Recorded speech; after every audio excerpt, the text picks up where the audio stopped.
Hey everyone, and welcome to another Kanoa Reviews, where we review games both new and old on all platforms. If you like the content that I make, then please subscribe to the channel and click the notification bell so you never miss a review when it comes out. Today we review the game The Legend of Zelda Majora's Mask. Previously, I of course already reviewed Zelda the Ocarina of Time, and came to the conclusion that it still feels like an absolute masterpiece and that it's still well playable today. For years, I believe my favorite Zelda out of all of them was Majora's Mask, since that was kind of my first real Zelda experience, as I was too young and little to really play and appreciate Ocarina of Time when that came out. Majora's Mask was the first Zelda I ever completed, and after that I went back in to play Ocarina. As is with many people, often their first experience with a game or franchise results in them being their favorite. Final Fantasy VII was the first experience of a Final Fantasy game for many gamers in the 90s, and thus, it reached such a grand status. For me, however, Final Fantasy IX was the first Final Fantasy I ever played, and thus that is my favorite, since I was blown away by the story and mechanics and cutscenes for the first time, whereas playing Final Fantasy VII did not feel as new. So for years on end, I believed Majora's Mask was my favorite Zelda, until recently I saw some footage of it and realized that some of the temples did not look that interesting, or that the overall scale and scope were not as epic seeming as Ocarina of Time. In fact, I liked Ocarina of Time so much when replaying it again for the review that I questioned myself and wondered if Ocarina of Time actually beat Majora's Mask for me after all those years. But after replaying Majora's Mask now for the review, I can say that even though Ocarina of Time is indeed an absolute masterpiece and both games are must-plays, Majora's Mask is indeed still my favorite. Let's dive deep and find out why. So first off, let's talk about the story of how Majora's Mask was created, and how such a creation story might not fly again in this day and age. Where Ocarina of Time's development took the span of multiple years, Majora's Mask was made in less than 1 year. Miyamoto apparently wanted to create an Ocarina of Time Master Quest with new dungeons and layouts, and the main dungeon creator did not want to remake dungeons for that game, and instead wanted to make a brand new one. If he promised to create it within a year, Miyamoto would back him up. And so the team went to develop Majora's Mask using a lot of the same assets from Ocarina of Time, both in items, NPCs, and enemies. The team apparently spent so much time and money on the Ocarina engine that they wanted to at least have another game or expansion that made use of this, and this was the other motivation to get Majora's Mask funded. And so, at the base, Majora's Mask was a game that used all the assets we already knew and mixed them up.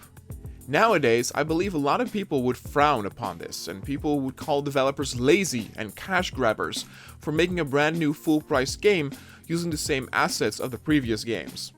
Look at games like Dynasty Warriors, where this is the case, and they get ridiculed for every entry being the same as the other. Even with games like Call of Duty or Assassin's Creed that came out every year, people mock them for using the same engine and basically every game being the same again and looking and feeling similar despite actually using a lot of different and new assets. Yet to my knowledge, Majora's Mask never received such criticism. Maybe it did because I was 10 at the time and wasn't too sure what the media was saying about it, but I know reviews were great for it. But despite saying that at the base it's the same game with the same assets again, the actual main gameplay mechanic is very different from Ocarina of Time, and might even be the most different in all Zeldas. Some call Breath of the Wild the least Zelda-like game, but its freedom to go wherever you want was also kinda at the forefront with the first Legend of Zelda, though of course a lot more restrictive. You still go to dungeons in Majora's Mask to defeat bosses, but in this game there are only 4 dungeons, whereas many other Zelda games have 8 or 9. You see, the main game mechanic with Majora's Mask revolves around a 3-day cycle. I should also say that I played this on the 3DS, since that has the improved graphics and frame rate, and though I did play it back on the Nintendo 64 back then, I now would recommend anyone, even first-time players, to play the 3DS version, since the graphics look so much more appealing and full without losing that Nintendo 64 feeling and charm. At the beginning of the game, Link can be seen as he and Epona are traveling through a magical forest in search of a valuable friend. I assume that's Navi from Ocarina. Along the way, he gets tricked by a Skull Kid wearing a magical and demonic mask known as Majora's Mask. The Skull Kid and his 2 fairy friends, Tattle and Tail, kidnap Epona and steal your Ocarina. To make matters worse, he transforms Link into a Deku Boy, just to mess with him. And thus begins your adventure as you take control of this Deku version of Link that has very few new abilities, but also a lot of abilities taken away. The Deku boy, for example, cannot swim in water, and instead will hop a couple of times over the water before inevitably sinking. You also don't have a sword, and instead have a pretty weak spin attack. But a neat little ability is that whenever you see these pink and orange flowers, you can burrow into them, and then use 2 flowers as propellers to fly over short distances to reach certain platforms. One of the 2 fairies, Tuttle, gets left behind by the Skull Kid, and she agrees to help you find the Skull Kid and her brother. Once you get out of the forest, you head into an abandoned clock tower, and meet the creepy masked salesman face to face. This creepy guy is always smiling in an unsettling way, and he speaks in jump cuts, which adds to the creepiness. And that is one of the other factors that Majora's Mask is known for, how dark, sometimes creepy, and also plain weird it is. But we will talk about that in due time. It turns out that the Skull Kid stole the Majora's Mask from the salesman, and now he wants it back. He will agree to teach you a song to reverse you back to your original form if you bring him the mask. And so you head out of the clock tower and head into the main city of the game, Clocktown. The moment you step out into town, you notice that there is a timer that will start at the bottom of the screen. Each minute an hour passes in the game, and if you look up into the sky, you are startled by a horribly looking moon with bright yellow eyes and a gaping mouth with horrible teeth looking down on you. As you explore the town, you notice that people are talking about how the moon seems to be coming down to Earth and threatens to fall on it, destroying everything in its wake. And this is indeed the case. In 3 days, the moon will fall on Earth and everyone will die. So it's up to you to save Termina and everyone else from the moon falling within 3 days. Oh boy. So the entire time while you're playing Majora's Mask, you have a timer or clock that is advancing, meaning there's essentially a time limit, something not a lot of gamers are fond of. Now this time limit is a bit longer than most that iterate one, since the total of 3 days will take 72 minutes. During those 72 minutes, you will explore the town, talk to its inhabitants, help the Grand Fairy to restore her to her old self, and play hide and seek with a gang of young kids to receive the passcode to their secret hideout. If you have played Majora's Mask before, you can do all of this within 15 or 20 minutes or so. But for the first time players, it might take a little longer to figure this all out.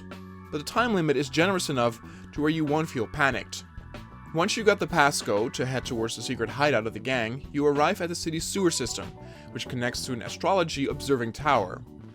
It is also here where you meet your first enemy in the form of a Skulltula, and it made me realize when I replayed it that I've been playing Majora's Mask probably close to 40 minutes or so, and had not engaged with a single enemy yet up until that point. But despite that, the game still felt incredibly fun as you get to explore the town, see what everybody is about, and all in all, it feels way more like an adventure game than others in the franchise. The townsfolk all have different things to say, and though many are reused assets from earlier Ocarina, there are also plenty of new characters that you get to interact with. The other thing that was really cool for its time, and still feels pretty cool today, is that depending on which day you are in the game, and even if it's day or night, affects the location and situation of a lot of characters. On the first day you play, several builders are building a giant tower in preparation for a festival that is supposed to happen on the day the moon crashes into the Earth. So on that first day, you see them all eager and working, and the tower is only built by a fraction.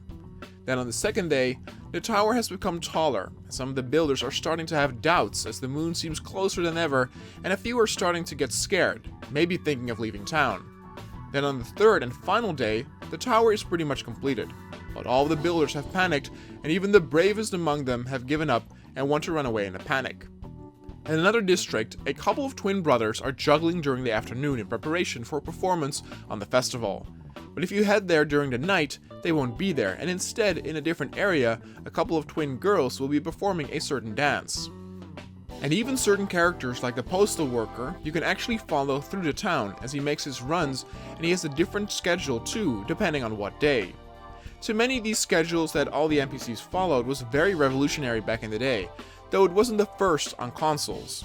Shenmue came out a year earlier and already had the implementation of a daily schedule for NPCs, with them going to work, heading out for lunch, and then heading back home in the night. But the Dreamcast was of course very expensive and not as big of a hit, so chances are high that for console owners, Majora's Mask was the first time they had experienced this. Nowadays, mostly in open world games, it's very normal to see the NPCs and characters adhere to a schedule like this. Skyrim or Oblivion have this where the NPCs wake up, they go to work, then later head to the pub, and finally go back home to sleep. But this game already did this way back when.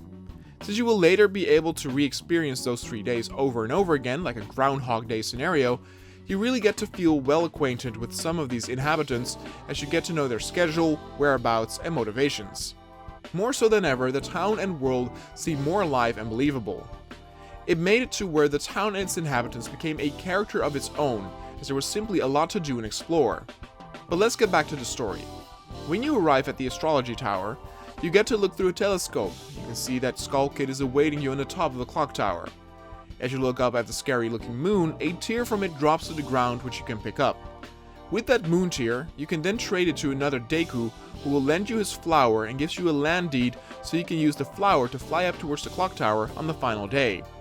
On that final day, you have a confrontation with Skull Kid and manage to get the ocarina back so you can play the Song of Time and go back 3 days to the first day that you played.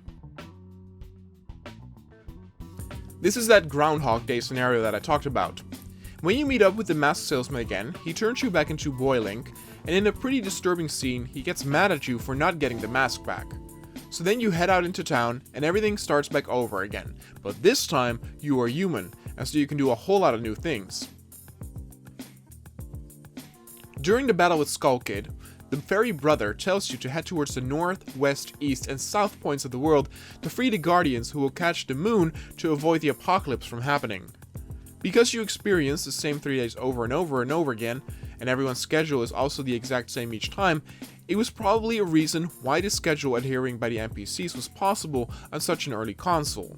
So with you and Link, you can do some new things in town which is cool, but ultimately, you want to head north to the swamps to tackle your first dungeon.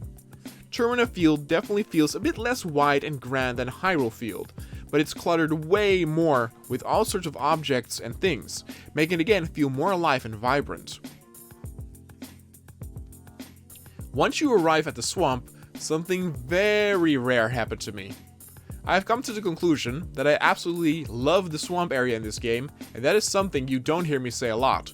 In general, I absolutely hate swamp levels in games, as they are more often than not dark, depressing, ugly, and repetitive in terms of looks. But here, the swamp almost feels tropical, with bright, vibrant colors and exotic palm trees and flowers, making it a feast for the eyes. It really makes it sometimes feel more like a jungle than a swamp, and I am a-okay with that. It's also here where you learn something really handy. New songs including the Song of Inverted Time, which slows down time, and it gives you basically a little less than 3 hours to complete the 3-day cycle, meaning you don't have to panic as much or worry about doing everything within that time limit. In the swamp, you meet the Witch Twins, which ironically were the bosses of the final temple in Ocarina. But here, they are actually good people. Again, I did not know this back then since this was my first Zelda, but in retrospect, I do think it's cool how they drastically changed some of the characters despite using the same assets. Then shortly after, you meet up with the Deku King, who's about to execute a small cute monkey as he's suspected of kidnapping the Deku Princess. At this palace, it feels again much like an adventure game, with you having to talk to several characters, sneak around the castle, and then infiltrate the upper area via the flyable flowers. Before that, you have to save one of those Witch Twins I mentioned earlier, and go on a nice boat trip through the swamp. And it is here that it made me realize that I had been playing for close to 2 hours or so since I turned back into a Boy Link, and had not done a single dungeon yet. To many people, the dungeons in the Zelda games are the bread and butter and what they like the most about it. But for me, I am one of those weirdos that actually really loves those adventure moments in between the dungeons, as you get to meet a varied cast of interesting characters and get into all kinds of situations that you need to figure out how to solve. And Majora's Mask has more of this than any other Zelda game except Breath of the Wild. There's so much to do and see, whether it's part of the main quest or the ton of side quests there are to get the masks or other quests to get better upgraded gear or heart pieces. Later on, these sections become even more vast, and I kid you not that I sometimes spend 3 to 4 hours just doing quests and adventures in the world itself, rather than heading into a dungeon. Since the dungeons are not my favorite part of Zelda, since the story gets to a complete halt and is then purely gameplay, I much more prefer this approach. Even if you do side quests in Majora's Mask, there's always context, so even if you are sneaking into a pirate base to retrieve some eggs, which by design might be a bit similar to a dungeon, In reality, it feels way more like an adventure quest through the context, cutscenes, and dialogue that is brought throughout. When you finally do arrive at the first dungeon, the Woodland Temple, you get your standard type of dungeon experience, and in all honesty, this is also where Ocarina of Time is superior compared to Majora's Mask. Since there are only 4 dungeons in Majora, and the majority of them aren't really all that outstanding or memorable, the dungeon experience in Ocarina of Time is much better. The themed dungeon in Ocarina of Time might be a bit more cliche, but they really stick with you, feel grand and epic, and Majora's Mask doesn't really have this except for maybe the final dungeon. What's more is that the boss battles, or the bosses themselves, are also not that memorable. This was one of the first reasons why back when I replayed Ocarina, I had a feeling that Ocarina might be my favorite over Majora, since I could barely remember any of the bosses at all. And turns out I was right, because some look very generic, like the first shouting warrior type boss or the fish boss, which just isn't all that memorable. So the dungeons in Majora'S are, in my opinion, the weakest, but on all the other parts it feels more interesting, more alive, and overall more fun than compared to Ocarina of Time. What also struck me as surprising is that even though the scope and build-up of Ocarina of Time is grander and larger, Majora's Mask actually took me a lot longer to complete. Where Ocarina of Time can have you spend 15 to 20 hours, I spent closer to 25 hours with Majora's Mask. Because there are just so many cool things to do in the world, it's absolutely fantastic. Then after you've completed the first dungeon, you receive some items including a bow, and then are able to save the princess and bring peace back to the Deku Kingdom. Chances are that you might be on your final day and have to play the Song of Time again to reset back to the first day. When you use the Song of Time and go back in time, you lose all of your items that have a counter, including bombs, arrows, but also your money. In order to save your money, you will have to store it at a bank each time before heading back into time. Now it can be a bit tedious, but it isn't too bad where it ruins the experience. I have seen people ranting on this, on how obnoxious it is, and also have seen people defending it, as it only takes less than 20 seconds. But if you have to do this at least 30 times or so, it can definitely become obnoxious and repetitive in my opinion, so I think that on the banking system, both parties are right. However, the cool thing is that if you go back in time, you do get to keep your newly acquired gear, like the bow, and can now head north, as the bow allows you to bypass a block of ice. And so you go to the Snowhead Mountain, where you meet with the Gorons, and you are able to transform into a Goron version of yourself, giving you once more all new kinds of abilities. You have new attacks, but more importantly, can roll up into a ball with spikes and traverse the area very quickly as magic slowly depletes. Of course, this area also has its shares of problems, as the famous hero of the Gorons went to the top in order to stop a terrible blizzard. When he did not return, the Goron Elder went to look for him and got stuck in the ice, leaving his baby son back home crying his eyes out and giving everyone a headache with the noise. By finding and melting the ice that's around the Elder, you get to learn a song that you can play in front of the baby to calm it down, and then head over to the top of the mountain to head into the dungeon there. As I explained it, it all sounds very simple and quick, but this can again take more than an hour for you to figure out, and it's very interesting and fun to explore this new place and have all sorts of adventures. The writing is also sometimes a bit sharper than Majora's Mask and witty. in Majora's Mask. It has some pretty good humor from time to time, whereas Ocarina doesn't strike me as a very humorous game at all. The Elder, for example, keeps thinking he knows the entire song, when in reality he only knows the first 3 or 4 notes, and the monkey, that was about to get executed at the Deku Palace, has no idea who you are when you talk to him, despite it being very obvious. So the second dungeon is a bit more interesting, with you having to do a lot as Goron Link, who can walk over lava, punch large parts away from a giant tower, and of course use his rolling ability to make certain jumps to get to the boss. The boss at this dungeon is in my opinion the best, though he is laughably easy, but at least he's very memorable as it's a giant bull that you get to chase down while rolling behind him and having to hit him while you jump. After you have completed this dungeon, all the snow in the mountain area melts away and everything looks very green and vibrant again, just the way I like it. The cool thing is that often you get to do new quests and adventures in the area you've liberated after clearing a dungeon. These are also only doable after completing it, and thus if you go back in time and want to do those quests, you have to do the dungeon again first. But luckily, if you've completed it once, you can immediately teleport to the boss area once you enter the dungeon, so you don't have to do the entire dungeon over again. After this dungeon is complete, you are able to get heavy explosives, which can be used to get rid of a giant boulder blocking the passage to Milk Road and the wrench there. The cool thing is that you can go here even if you don't have the explosives, and can see a character hacking away at the boulder with a pickaxe.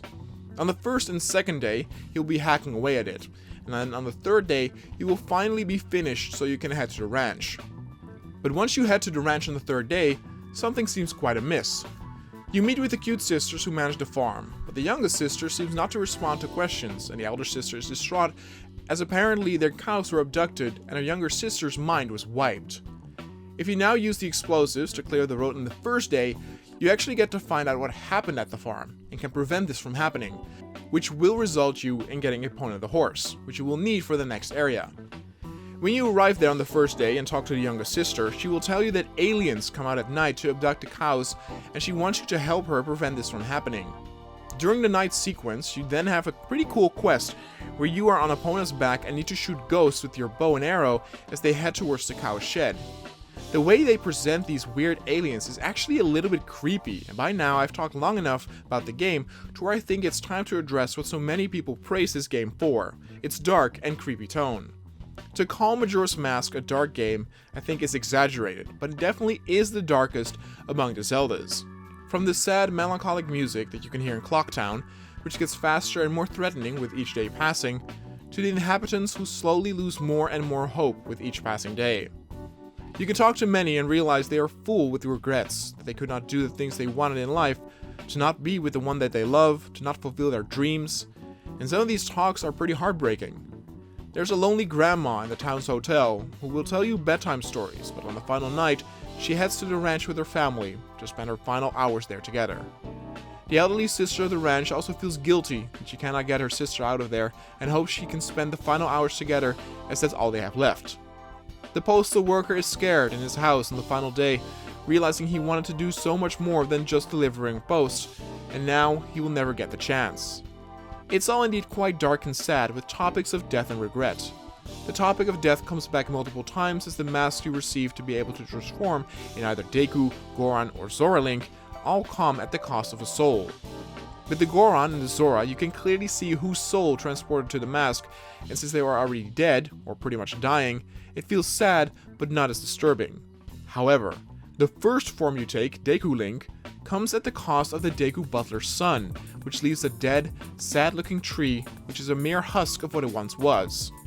During the final shot of the end credits, you actually see the Deku Butler crying at the corpse of his little boy, and though I did not get this when I was younger, realizing this many years later actually has me really saddened by it, and I praise the creators for going this far. The cool thing too is that the disturbing moon in the sky is always slowly coming down towards Earth. Regarding dark themes or characters, there's also the weird hammer-wielding S&M type Hulk that stays at the weaponsmith at Snowhead Mountain.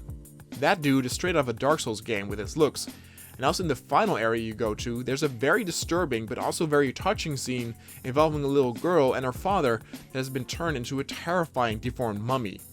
But that's the thing too with this game. Yes, there are plenty of sad and dark moments, but there are also a lot of moments that feel beautiful and bittersweet, really staying with you throughout the process. When you race against a giant skeleton and beat him, he gives you his captain hat, so you can talk to the other skeletons, and with a final request, he asks if he has completed his duty and can finally rest. Link then salutes him as the giant skeleton is happy that he can finally know peace. This scene is just very touching and sweet, as is also the scene where you get the Zora's mask, and have the dead Zora in his final moments remember when he played with his own band and the lead singer who he was very close to. Or the earlier mentioned terrifying father that was turned into a mummy you can save, and then they have a very emotional reunion and hug with his daughter, which is enough to make your eyes wet. I absolutely adore these bittersweet moments in Majora's Mask, that despite all the doom and gloom that the world is coming to, that people still find support in one another and find happiness or redemption within it all. Something that our actual world could definitely use more of. But then let's also talk about how this game is just sometimes straight up super weird. And that is not necessarily a bad thing, though I do know some friends of mine who never played this, and if they did, they would be very taken aback by how weird some sections are. The weird looking Goron baby in his diaper with his gaping mouth and one tooth looks quite disturbing, as do the copy statues that you can create in yourself in the final dungeon. What's more is that there are sections like going to the toilet of the hotel at night, and lo and behold, a human hand comes out of the toilet asking for toilet paper. If you give something paper to him, you get a piece of a heart back. You cannot make this stuff up. Also, the design of the Goron Elder, the S&M Smith, the Mummy, they are all quite disturbing, but weirdly enough, it works for me and a lot of people as well.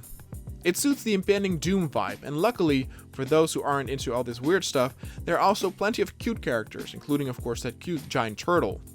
When you arrive at the third area, which is a tropical beach where the Zoras live, you get to be able to transform into a Zora, and with that you can swim really fast, walk over the ocean floor, and use your fins as double boomerangs. This area was once again so wonderful and might be my favorite. It is yet again very colorful and vibrant, and feels like you are sort of on vacation. The Zora area is a beautifully coral-filled concert hall, and the nearby pirate fortress still feels bright and vibrant, despite it being quite industrial. It's your very own tropical sea pirate adventure, and it's just absolutely awesome. As mentioned before earlier, you are tasked with retrieving stolen Zora eggs from the pirates, but also from the depths, which are guarded by really disturbing looking sea snakes. I kid you not when I say that when I played Ocarina of Time when I was 7, I found that game too scary, and if by that time I had played Majora's Mask, I would have probably found that even more scary at the time. There's also a lot to do on this beach, and this is one of those sections where I spent 4 hours or so just doing side quests and other adventures and loving every minute of it.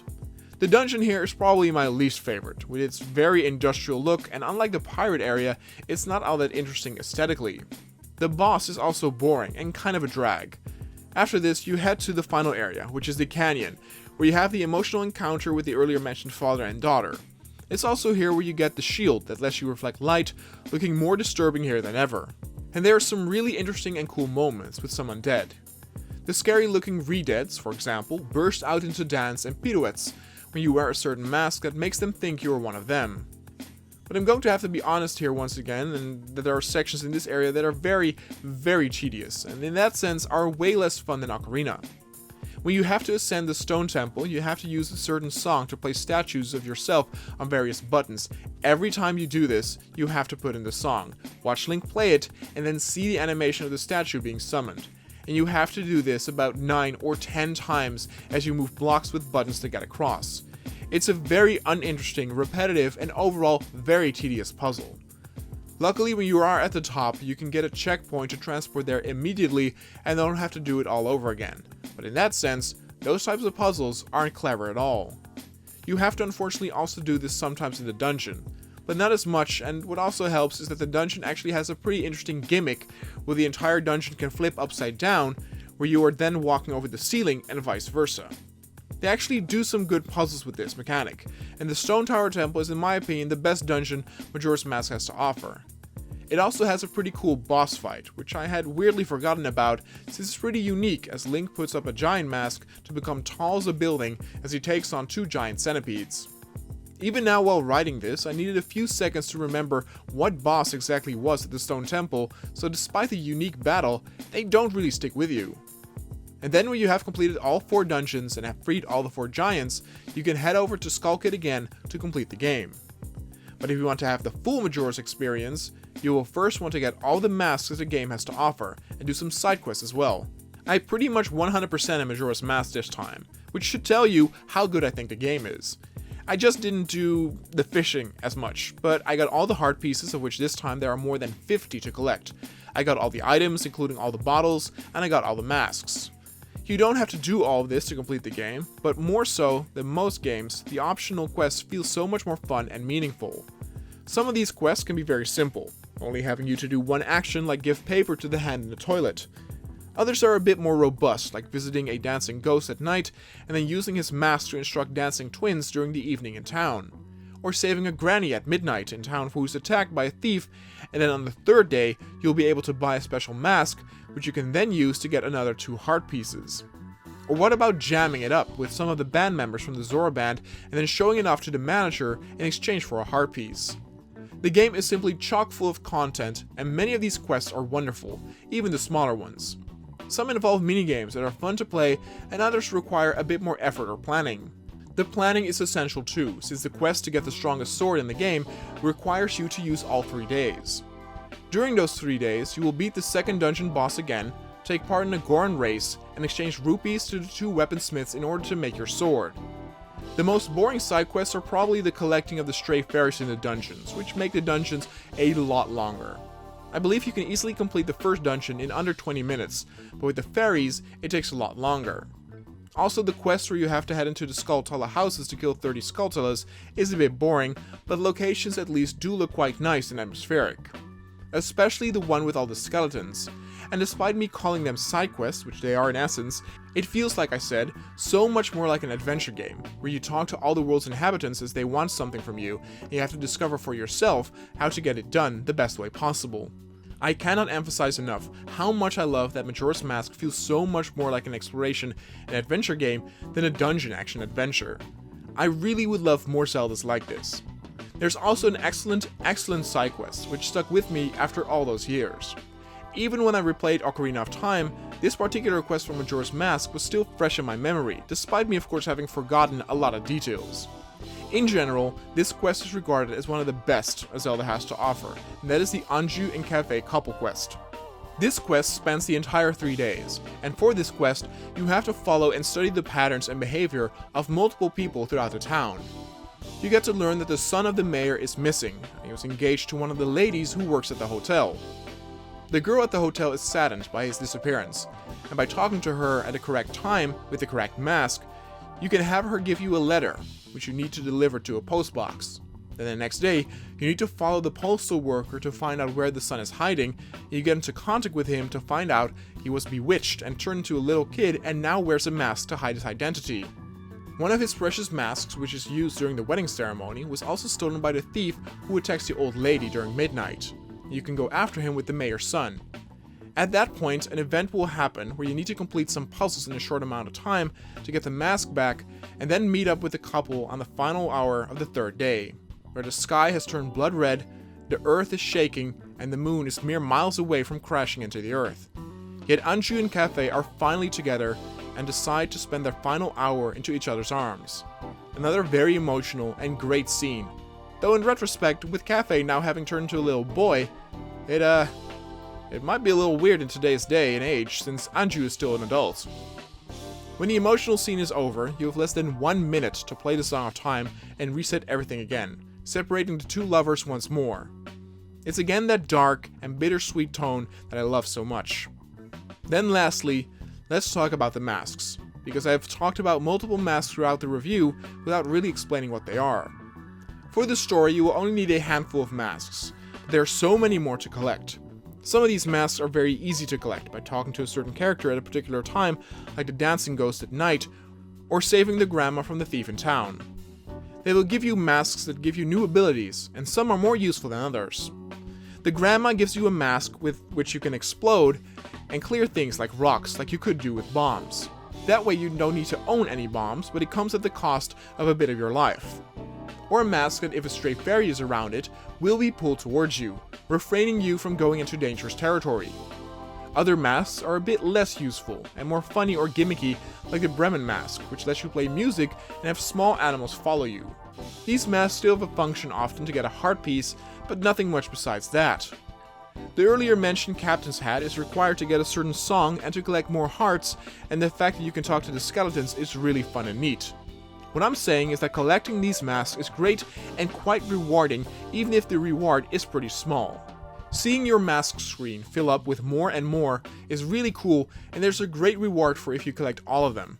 If you manage to collect 23 masks, you unlock the final mask, which is the Fierce Deity mask, which makes Link godlike to the point where the final boss becomes laughably easy. Still, it feels like a proper reward for spending all those hours doing people's biddings and really getting something in return for it. The final part of the game has you indeed face off against Skull Kid again, and heading inside the moon only to fight against the Majora's Mask itself, in another disturbing looking boss fight. The boss can be pretty hard if you fight it as regular Link, but as I said with the Fierce Deity mask, this boss is an absolute cakewalk. Once you beat the boss, everything goes back to normal as the moon disintegrates, and the dawn of a new day finally occurs, where the festival takes place. The fairy Tattle is reunited with her brother, and everyone forgives the Skull Kid, since he was possessed by the mask. He asks Link to be friends, and after a final creepy monologue by the masked salesman, Link gets on Epona again and rides towards the horizon, as in Clocktown, the festival is underway. They do a good job showcasing the festival during the credits, making it really feel like another reward, where you can see the Zora band playing, the Deku Palace being at peace, all the performers in town showcasing their skills, the wedding ceremony between Anju and Cafe, and as I said, the butler crying as the corpse of his dead son. Yeesh. My criticism of the game isn't much. I don't dislike the dungeons, but they are indeed less impressive than Ocarina's, and probably the only real tedious moment is the journey upwards towards the stone tower, or the tunnel system, where you need to talk to Redeads and give them items to proceed. But both you only need to do once, which helps.